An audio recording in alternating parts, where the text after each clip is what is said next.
Captain Jake Morrison walked slowly across the bridge of his ship. The metal floor made soft clicking sounds under his boots. Outside the big windows, stars looked like tiny white dots rushing past them. His ship, the Horizon's Edge, was moving. Through space at incredible speed, Jake had been the captain for 5 years now. He was a tall man with brown hair and kind eyes. His crew trusted him completely. They were on a mission to explore new star systems and look for signs of life. So far, they had found 3 planets with simple plants and 1 with small animals that looked like purple fish with wings. Lisa Parker sat at her desk covered with buttons and screens. She was the person who handled all messages coming to their ship. Lisa had blonde hair tied back in a neat ponytail and wore the blue uniform all crew members used. She was very good at her job and never missed any signals from space. This morning felt just like any other morning. The crew was eating breakfast and getting ready for another day of exploration. Jake was drinking his coffee and reading reports. When something changed, Lisa suddenly sat up straight in her chair. Her face went white like she had seen something scary. She put her hand over her earpiece and listened carefully to something only she could hear. "Captain," she said in a voice that was not quite steady, "we are getting a message. Someone is calling for help." Jake put down his coffee cup and walked over to her desk. "Where is it coming from?" "I am not sure yet," Lisa said, her fingers moving quickly over the buttons. "But Captain, this is very strange. The signal is not like anything I have heard before." Other crew members started to notice that something was happening. Danny Rodriguez came over from his station. He was a young man with dark hair who helped Lisa with communication work. His job was to figure out what alien messages meant. "Let me hear it," Jake said. Lisa pressed a button and suddenly the whole bridge filled with sound. It was not like normal radio signals that humans used. This sound was more like music, but sad music. It had a pattern that went up and down like a song, but it also had beeping sounds mixed in. Danny listened with his eyes closed. "It is definitely from aliens," he said. "But there is something about it that feels familiar. I cannot figure out what it is." The sound kept playing. Everyone on the bridge stopped what they were doing to listen. It was beautiful in a way, but also made them feel worried. Someone was definitely asking for help. Karen Walsh came running to the bridge from her office below. She was the person on the ship who studied alien languages. Karen had red hair and green eyes and was very smart. She could speak 12 human languages and had learned parts of 3 alien languages they had discovered before. "I heard the signal from my office," she said, breathing hard from running. "Play it again, please." Lisa played the message again. Karen listened very carefully, sometimes nodding her head or making notes on a small computer pad. After it finished, she looked confused. "This is very interesting," Karen said. "The aliens who sent this are probably from the Zephyrian group. I recognize some of their musical language patterns, but there is something else mixed in that I do not understand. The Zephyrians were aliens that humans had met before. They were friendly and liked to trade things. They lived in a star system about 3 light years away from where the human ship was now. Zephyrians looked like tall, thin people, but with blue skin and big eyes. They were peaceful and had never caused any trouble. If they are Zephyrians, why does their message sound so different?" Jake asked. "That is what I am trying to figure out," Karen said. She played the message one more time on her portable speaker. Danny was staring at the ceiling, thinking hard. "Wait," he said suddenly. "Play just the beeping parts. Take out the musical parts." Lisa worked with her computer to separate the different sounds. When she played just the beeping parts, everyone on the bridge gasped. "That sounds like Morse code," said Ben Carter. Ben was a quiet man who knew a lot about human history. His job was to study old human cultures and languages, but that is impossible. The aliens should not know Morse code. Morse code was a very old way that humans used to send messages. It used short beeps and long beeps to spell out letters. People stopped using it many years ago when better technology was invented. Lisa played the beeps again and wrote down the pattern. ... she said out loud. "That spells SOS. It is a distress call." Everyone looked at each other with surprise and worry. How could aliens know about human Morse code? And why would they use it? This does not make sense, Jake said. The Zephyrians have their own ways to call for help. Why would they use our old system? Karen was looking at her notes with a worried expression. Maybe they are trying to get our attention specifically. Maybe they want humans to hear their message. But how would they even know about Morse code? Ben asked. It is old Earth history. We stopped using it before we even had space travel. Ship's computer made a soft sound that meant it had finished analyzing something. Lisa checked her screen. Captain, I have figured out where the signal is coming from. It is from the Zephyrian home system, but it is weak. The signal is breaking up, like the sender is in trouble, or their equipment is damaged. Jake thought for a moment. Their mission was to explore new places, but if someone needed help, that was more important. How long would it take us to get there? 3 days if we pushed the engines hard, said Alex Stone. Alex was the ship's pilot and was very good at making the ship go fast without breaking anything. Do it, Jake said without hesitation. Change our course. Someone is calling for help, and we are going to answer. As Alex started changing the ship's direction, Karen continued studying the strange message. She played it over and over, sometimes focusing on the musical parts and sometimes on the beeping parts. After working for 2 hours, she made another discovery that shocked everyone even more. Captain, she called out, I think I found something else hidden in the signal. It is not just Morse code. There are other human emergency signals mixed in too. She showed him her computer screen where she had drawn pictures of the sound patterns. Look here. This part matches the old ship horn signals that sailors used when they were sinking. And this part here is like the emergency drum beats that Native Americans used to warn about danger. Ben came over to look at the patterns. His face went pale. Those are from completely different time periods in human history. Some of these signals are thousands of years old. How is that possible? Danny asked. How could aliens know about signals that humans used before we even had radios? Karen and Ben looked at each other with growing fear and amazement. There is only one way they could know, Karen said slowly.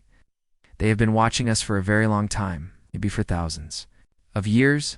The bridge became very quiet, except for the humming sound of the ship's engines. Everyone was thinking about what this meant.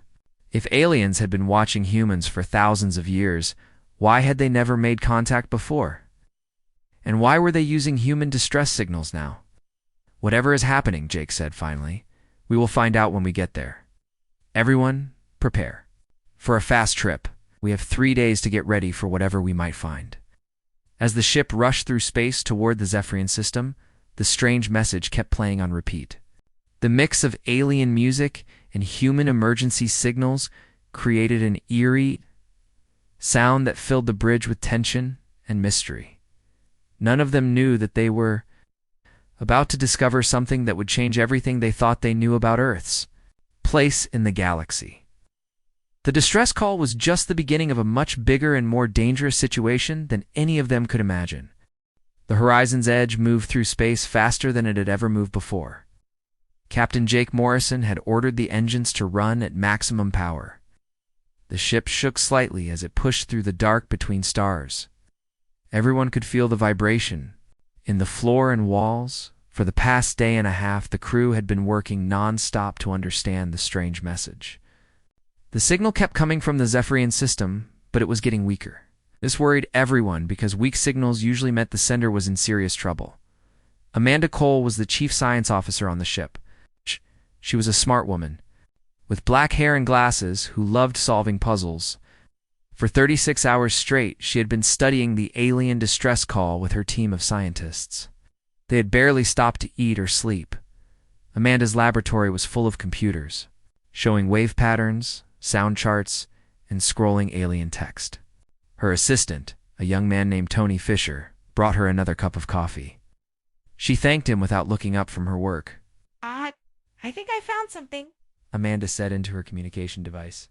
Captain, can you come to the lab? Jake Arrived 5 minutes later with Karen Walsh and Ben Carter. All three of them looked tired from worry and lack of sleep. Amanda's lab felt warm from all the computers running at once. Show us what you discovered, Jake said. Amanda pointed to a large screen showing colorful wave patterns. The signal is much more complex than we first thought. It is not just Morse code and Zephyrian music mixed together. Look at this. She pressed some buttons, and the patterns on the screen changed. I found at least 12 different human emergency signal types hidden in the alien message. Some of them are very old. Ben moved closer to the screen. As the person who studied human history, he was very interested. What kinds of signals? Well, we already knew about the Morse code SOS, Amanda said. But there are also patterns that match smoke signals used by ancient tribes. There are drum patterns that African villages used to warn about danger. There are even horn signals that Roman soldiers used when they needed help. Karen looked shocked. That covers thousands of years of human history. How could aliens know about all of this? Amanda pressed more buttons and new patterns appeared. It gets stranger. I also found patterns that match ship sirens from the 1800s, air raid signals from World War II, and even the emergency broadcast sounds that radio stations used in the 1950s. Tony, who had been listening quietly, spoke up. Dr. Cole, show them. The really weird part. Amanda nodded and changed the screen again. This is the part that scared me the most. Hidden in the deepest layer of the signal, I found patterns that match emergency calls we use today. Cell phone emergency signals, satellite distress beacons, even the automated calls that modern ships send when they are sinking. The room became very quiet. Oh. Everyone stared at the screen showing all the different human emergency signals layered on top of each other like a complex sandwich. They know everything, Ben whispered. Every way humans have ever called for help from ancient times until now. Jake felt cold despite the warm room. How is this possible? Some of these signals were only used in small parts of Earth. How could aliens living far away know about them? Amanda saved her work and turned to face the group. There was only one explanation that makes sense. These aliens have been watching Earth very carefully for a very long time. Not just watching, but studying. They have recorded and analyzed every emergency signal humans have ever used. Karen sat down heavily in a chair. As someone who studied languages, she understood what this meant. This is not casual observation. This is detailed scientific study. They have been watching us like scientists watch animals in a zoo. But why? Jake asked. Why would they spend so much time learning about human distress signals? Before anyone could answer, the ship's communication system made a loud beeping sound. Lisa's voice came through the speakers. Captain, to the bridge immediately. We are receiving a new message. Everyone ran to the bridge as fast as they could. When they arrived, they found Lisa and Danny working frantically at their stations. The main screen showed incoming signal information. What do we have? Jake asked. The signal is stronger now, Lisa said. We are getting closer to the source. But Captain, this new message is different. It is not just the emergency pattern anymore. Play it, Jake ordered. The bridge filled with the same musical alien sounds as before, but now there were new parts. Mixed in with the Zephyrian music and human emergency signals were what sounded like voices. Alien voices speaking in a language none of them recognized. Karen listened carefully with her eyes closed. After the message finished, she opened her eyes with a worried expression. I think they are trying to talk directly to us now. The musical parts are definitely Zephyrian language, but they are using very old, formal words. Like they are being very polite and careful. Danny had been running the voice parts through the ship's translation computer. The computer can translate some of it, he said. The Zephyrians are saying something about the Watchers of Distress, and those who answer the calls of the lost. Ben felt a chill run down his back. They are talking about us, about humans. Those who answer the calls of the lost, they think humans are the ones who respond to emergency calls. Jake thought about this. Humans did have a history of helping others in trouble. Human ships often changed course to rescue other ships in distress. Human emergency workers risked their lives to save strangers. Even in wars, humans usually tried to help wounded enemies. Maybe that is why they studied our emergency signals, he said slowly. Maybe they were not studying us as enemies. Maybe they were studying us as potential helpers. Amanda had brought her portable computer to the bridge and was still analyzing the signal. Captain, I think I know why they are using our emergency signals now. Tell me. Look at this pattern, she said, showing everyone her screen. The way they have layered all our different distress signals together is very specific. It is not random. They have created a message that would be impossible for humans to ignore. Danny understood what she meant. You mean they designed the signal specifically to get human attention? Exactly, Amanda said. Any human who heard this would recognize at least one of the emergency signals. The Morse code, the air raid sirens, the ship horns. Every human culture has used at least some of these. They made sure that no matter which humans found the message, we would recognize it as a call for help. The bridge became quiet again, as everyone thought about this. The aliens had not just been watching humans. They had been studying human psychology and behavior. They knew that humans would respond to distress calls from strangers. Karen broke the silence. But this means they are in real trouble. No one goes to this much effort to call for help unless they are desperate. How much longer until we reach their system? Jake asked. Alex checked his navigation computer. 18 hours, Captain. Push the engines harder if you can, Jake said. I have a feeling that whoever sent this message does not have much time left. Lisa suddenly straightened in her chair again. Captain, we are getting another transmission. This one is much clearer. The new message was different from the others. It was still the same mix of alien music and human emergency signals, but now there was something else. In the background, very faintly, they could hear sounds of destruction. Explosions, grinding metal, and what might have been screams. They are under attack, Danny said with certainty.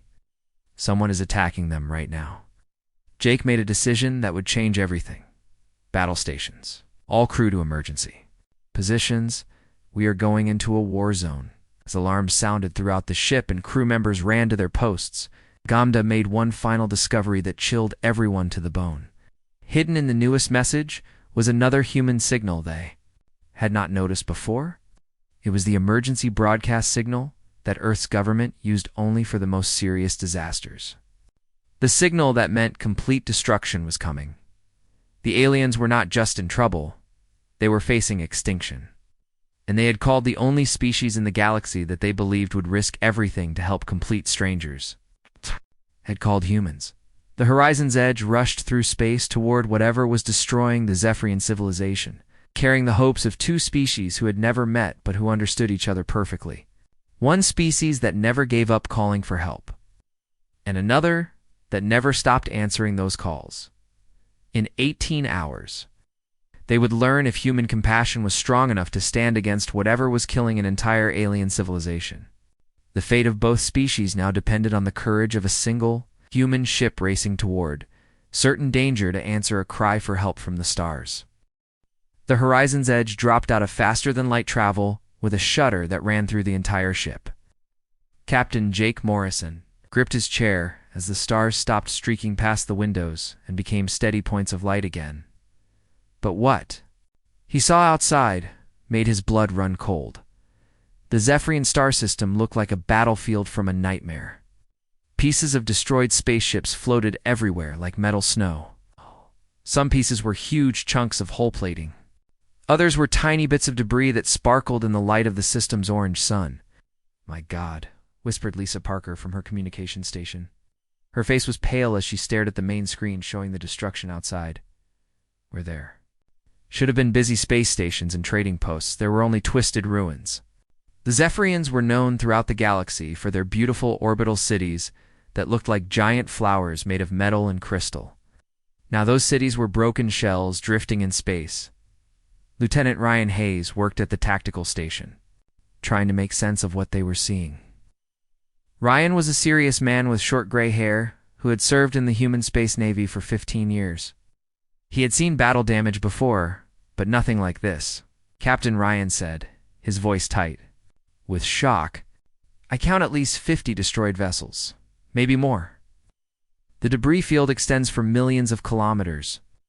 Danny Rodriguez was scanning all communication frequencies, searching for any signs of life.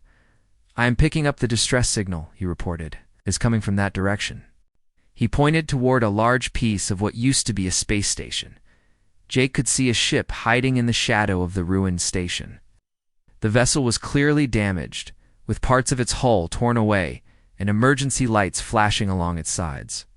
It was much smaller than the human ship, about the size of an old Earth cruise ship. That has to be the source of our signal, Jake said. But what did this to them? His question was answered a moment later, when the ship's long-range sensors detected movement at the edge of the system. Something big was coming toward them. Amanda Cole rushed onto the bridge carrying her portable scanner. "Captain, you need to see this," she said urgently. "I've been analyzing the debris field. Whatever attacked here was not using normal weapons." She showed him her scanner readings. "Look at these metal fragments. They have not been melted or blown apart by energy weapons. They have been ... eaten. Something has been consuming the metal itself." Before Jake could respond, Ryan's tactical display lit up with warning signals. "Contact approaching fast," he announced. "Multiple contacts. They are not showing up clearly on our scanners, but they are definitely there." Through the main window, they could see dark shapes moving between the debris. The shapes were hard to focus on, like they were absorbing light instead of reflecting it. They moved in ways that ships should not be able to move, flowing like liquid but with the purpose of hunters. "Those are not Zephyrian ships," Karen Walsh said from where she had been studying the alien distress signal. "I have never seen anything like them in any of our databases." The dark shapes were getting closer, and now the crew could see them more clearly. They looked like a horrible mixture of machine and living creature. Parts of them were definitely artificial, made of metal and circuits. But other parts seemed to be alive, pulsing and growing as they moved. "They are feeding on the wreckage," Amanda said with horror in her voice. "Look at the scanner readings. Every piece of debris they touch gets smaller. They are consuming everything." The largest of the dark shapes was icily twice the size of the horizon's edge. It had long tentacle-like arms that reached out to grab pieces of destroyed spaceships and pull them into what might have been a mouth. As it fed, the creature seemed to grow larger and more solid. "Biomechanical hybrids," Ben Carter said quietly. He had been researching similar legends in human mythology, living machines that grow stronger by consuming technology. Jake felt sick as he understood what had happened here. These creatures had attacked the peaceful Zephyrian civilization and were literally eating their entire technological infrastructure. Ships, stations, satellites, everything was being consumed. Captain Lisa called out urgently, "I'm getting a transmission from the damaged Zephyrian ship." "Put it through," Jake ordered. The bridge filled with the musical sounds of Zephyrian language. But this time it was different. The voice speaking sounded exhausted and desperate. There were background sounds of alarms and systems failing. Karen listened intently and then translated. "He says his name is Captain Velithka. His ship is called the Harmony's Light. He is asking if we are the ones who answered distress calls." The question hit Jake like a physical blow. Somehow, these aliens knew exactly who humans were. They had not just been studying human emergency signals, they had been studying human behavior. "Tell him yes," Jake said firmly. "Tell him we received their distress call, and we are here to help." Karen spoke into the communication system, using her limited knowledge of Zephyrian language. A moment later, Captain Velika's voice came through again, and this time there was something that sounded like crying mixed with the musical tones.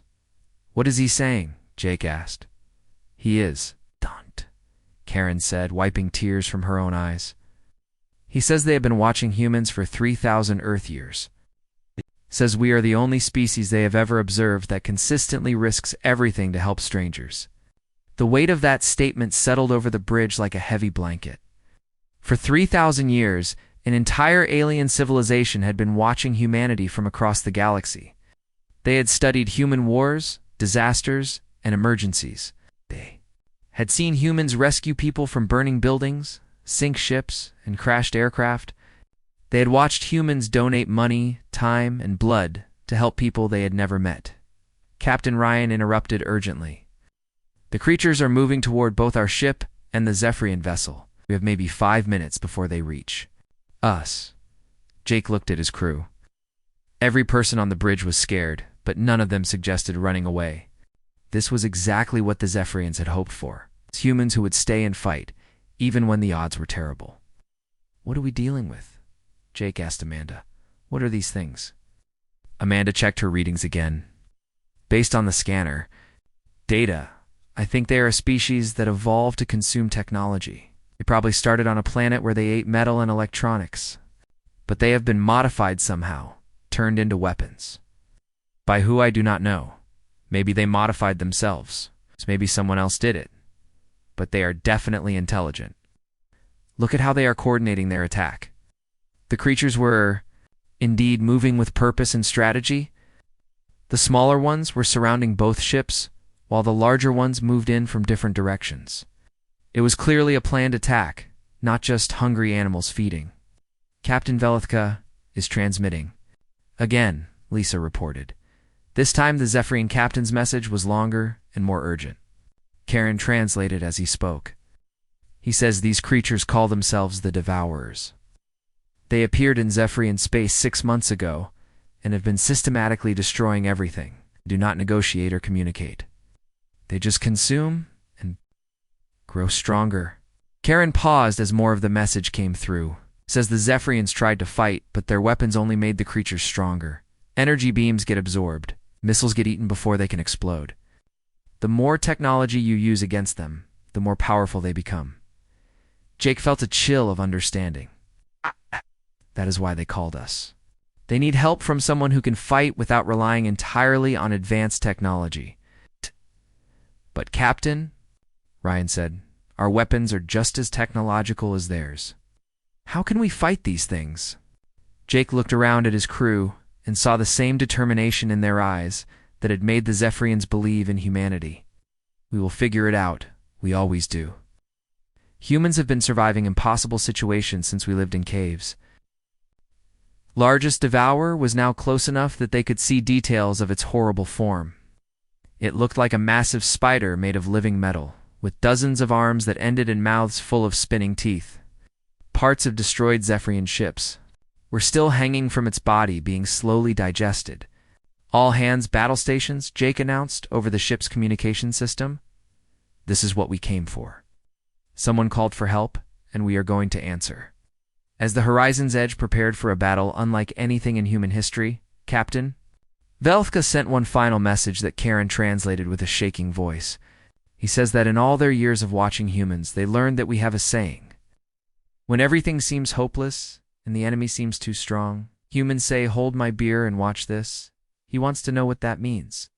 Despite the terror of the situation, Jake found himself smiling. Tell him he is about to find out. The first Devourer reached the Horizon's Edge faster than anyone expected. Captain Jake Morrison? Watched through the main window as the creature wrapped its metal tentacles around the ship's hull. The sound was horrible, like giant fingernails scraping across metal. Hull breach in Section 7, reported Chief Engineer Patricia Bell over the communication system. Her voice was steady, but Jake could hear the worry in it. The thing is trying to eat through our outer armor. Jake had to make a decision quickly. Every second they waited, more Devourers were getting closer. The standard plan would be to use the ship's energy weapons. But Amanda had warned him that would only make the creatures stronger. Ryan, do not use energy weapons, Jake ordered. What else do we have? Lieutenant Ryan Hayes checked his tactical display with growing concern. Captain, most of our weapons are energy-based. We have some old kinetic missiles left over from the early space program, but they are not very powerful. Use them, Jake said without hesitation. Ryan launched 2 old-style rockets at the creature attached to their ship. Dum-dum-dum, the missiles were simple. Metal tubes filled with explosive chemicals, the kind that humans had used for hundreds of years before energy weapons were invented. When they hit the Devourer, there was a bright flash and a loud explosion. The creature let go of their ship and floated away, clearly hurt but not destroyed. Parts of its metal body were dented and broken, and it was no longer growing larger. It worked, Ryan said with amazement. The explosion damaged it without feeding it energy, but their victory was short-lived. 3 more Devourers were approaching from different directions, and the damaged one was already starting to repair itself by eating pieces of nearby debris. Amanda ran onto the bridge, carrying a box of tools and spare parts. Captain, I have an idea, but it is crazy. All the best ideas are crazy, Jake replied. What do you need? The Devourers consume technology and energy, but they seem to have trouble with simple physical force, Amanda explained rapidly. What? If we fight them the way humans fought before we had advanced technology? Jake understood immediately. You want to ram them, not just ram them. I want to turn our ship into a giant club. We can use the engines to push debris into them, use our hull as a battering ram, fight them with brute force instead of sophisticated weapons. It was insane. Spaceships were not designed for physical combat. They were meant to fight at long distances with energy beams and guided missiles. What Amanda was suggesting was like bringing a baseball bat to a gunfight. Do it, Jake said. Alex, can you make this ship fight like a club? Alex Stone, their pilot, grinned despite the danger. Captain, I grew up racing old atmospheric aircraft. This is going to be fun. Alex pushed the engine controls forward, and the Horizon's Edge lurched toward the nearest devourer like a charging bull.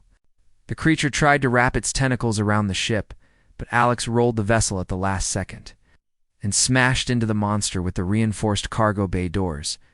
The impact threw everyone on the bridge against their chairs. But the Devourer was thrown backwards through space, its metal body cracked and leaking some kind of dark fluid. It is working, Danny shouted from his station. The creature is definitely damaged. But now, the other Devourers were changing their tactics. Instead of approaching slowly to consume the ships, they began moving faster and more aggressively. They had learned that the humans were dangerous in close combat. Captain, Velithka's voice came through the communication system again.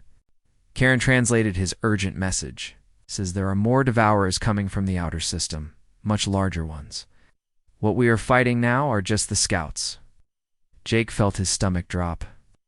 If these were just the small ones, what would the large ones be like? How long do we have? He asked. Karen spoke with Velithka again, and then turned back to Jake with a pale face. 20 minutes, maybe less. Amanda was working frantically with her tools, trying to modify one of their old missiles. Captain, I think I know how to hurt them badly, but I need time. What do you need? The Devourers absorb energy and grow stronger, but what if we give them too much energy all at once? What if we overload them? Ow. Jake did not understand. How do we do that? We use our nuclear reactor, Amanda said simply. If we can create a controlled explosion using nuclear energy, it might be too much power for them to absorb safely. Patricia Bell's voice came through the communication system from the engine room. Dr. Cole, that is extremely dangerous. If we lose control of the reactor, we will all die. If we do nothing, we will die anyway, Amanda replied. And so will all the surviving Zephyrians. Jake looked around the bridge at his crew. Alex was busy ramming their ship into another Devourer, using the vessel like a giant hammer.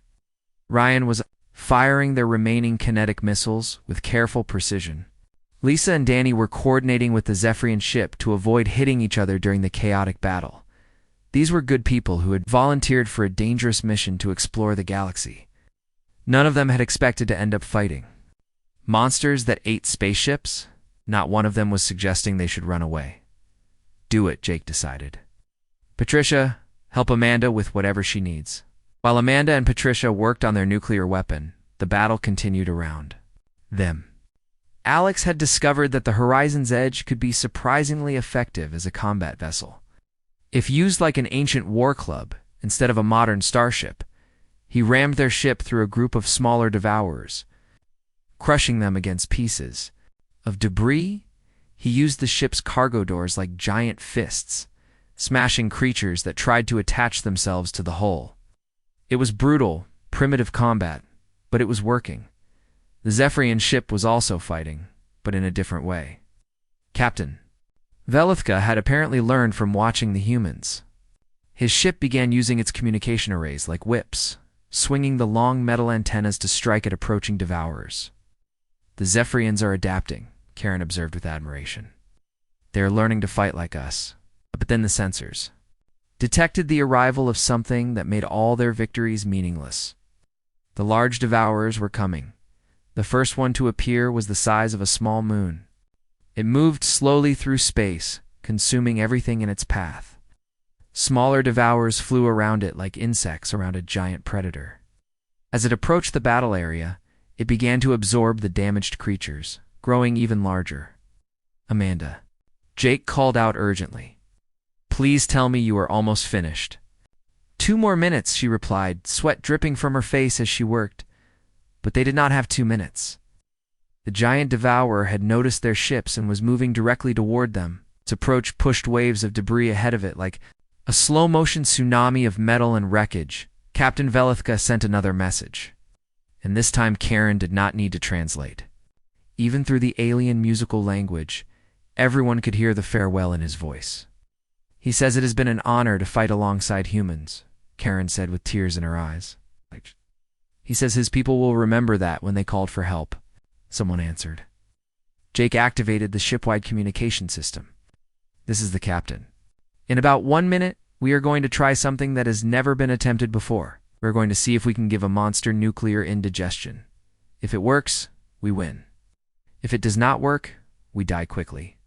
He paused and looked around the bridge at his crew.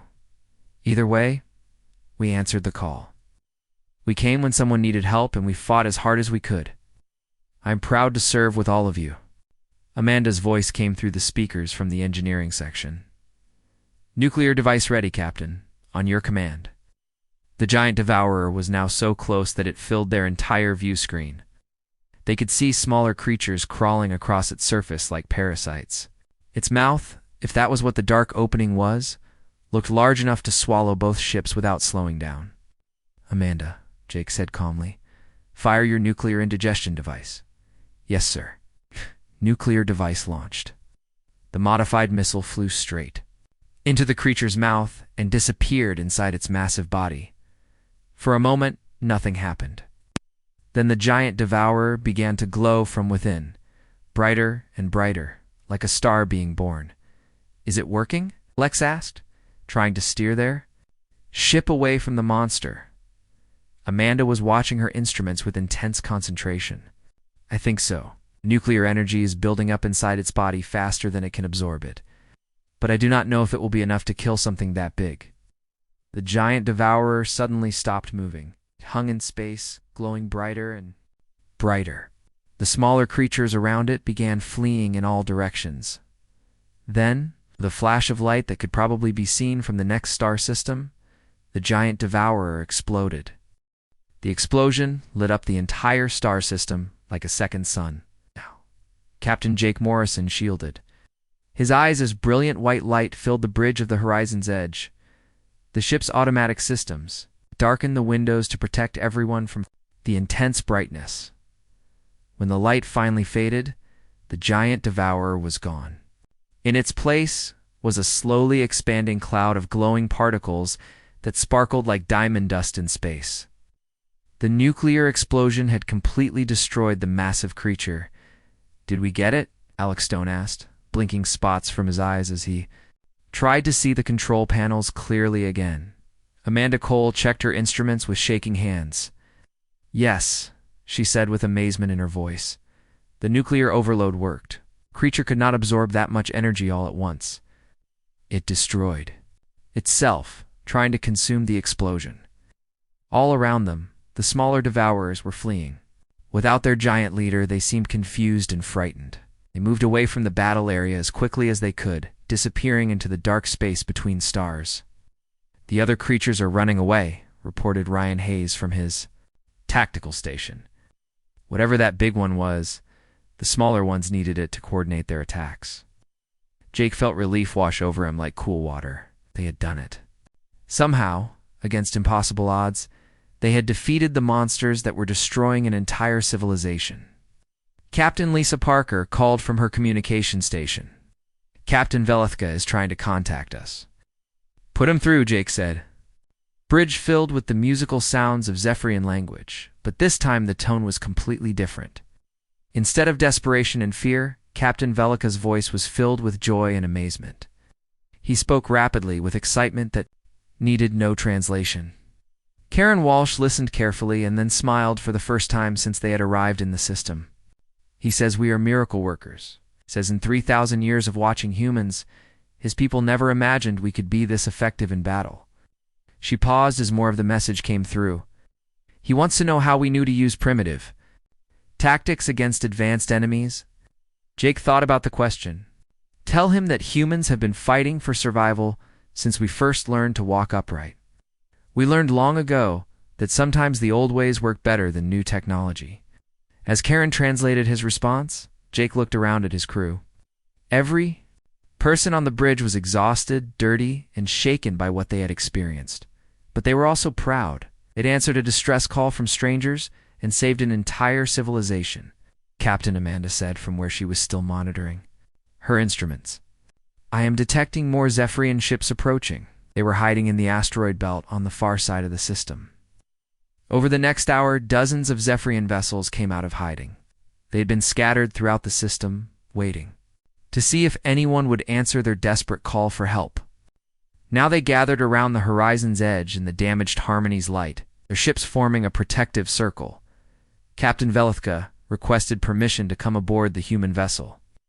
Jake agreed immediately. After everything they had been through together, it was time to meet face to face.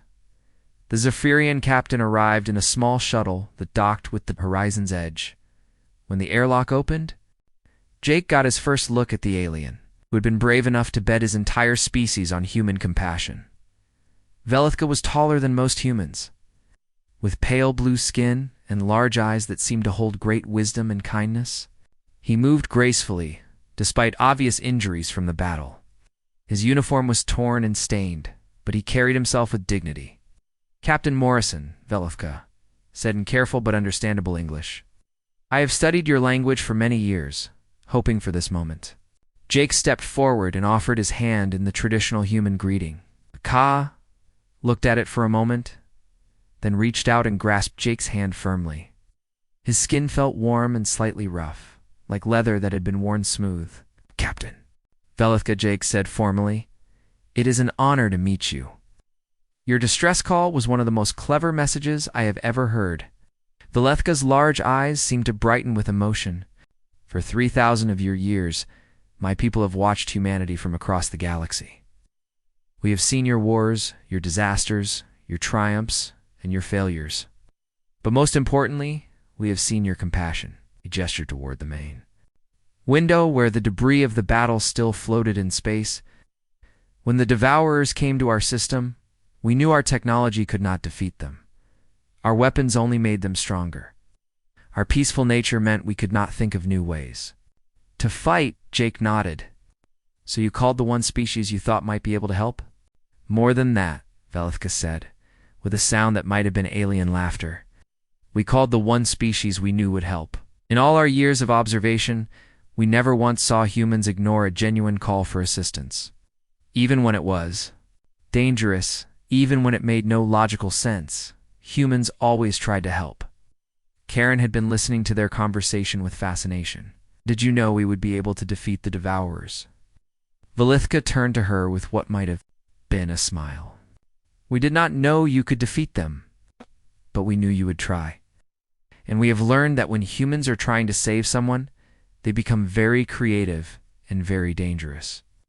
Over the following days, the human crew worked alongside the Zephyrians to rescue survivors and begin rebuilding their civilization. Jake was amazed to discover how much the aliens knew about human culture and history. They had been watching Earth with advanced telescopes and listening to human communications for thousands of years. Your species fascinates us, Velithka explained. During one of their many conversations, most intelligent races become peaceful by eliminating their aggressive instincts. But humans became peaceful while keeping your ability to fight when necessary. Ben Carter, who had been studying Zephyrian culture, made an interesting discovery. Captain, the Zephyrians have been using human emergency response techniques in their own society for over 1,000 years. Their rescue services, their disaster response, even their medical emergency procedures are all based on human methods they observed from Earth. This revelation led to a much deeper understanding between the two species. The Zephyrians had not just been studying humans as interesting subjects. They had been learning from human behavior and adapting human solutions to their own problems. "We are natural partners," Amanda observed during a meeting with both crews. "They provide wisdom and advanced technology. We provide the willingness to fight when fighting is necessary." The partnership that formed between humans and Zephyrians became the foundation for something much larger. Word of the victory against the Devourers spread throughout the galaxy. Other peaceful species who had been hiding from the creatures began to make contact. Within a year, Jake found himself part of a new kind of galactic alliance. It was not based on military strength or economic power, but on a simple principle that both species understood perfectly. When someone calls for help, you answer. The Alliance created the Mercy frequency. It's a special communication channel that broadcasts throughout the galaxy. Any species in distress could send a message on this frequency and know that help would come. The channel was monitored by volunteers from dozens of different worlds, all committed to the idea that no call for help should ever go unanswered. Jake often thought about the original distress signal that had brought them together. The Zephians had been right about humans. When someone cried out in the darkness of space, humans would always try to reach them. But the aliens had also underestimated themselves, given encouragement and support. Even the most peaceful beings could find courage when it was needed. The Devourers never returned to civilized space. Whether they had been destroyed or simply learned to avoid the growing alliance, no one knew. What mattered was that the galaxy now had defenders who understood that survival was not about being the strongest or the most advanced. Survival was about making sure that when someone called for help in the darkness, a voice would always answer. "Back, we hear you. We are coming. Hold on." The stars were no longer a cold and empty place. They were filled with the voices of people who had learned that the greatest strength in the universe was not the power to destroy, but the courage to save others, even when they were complete strangers calling from across the void.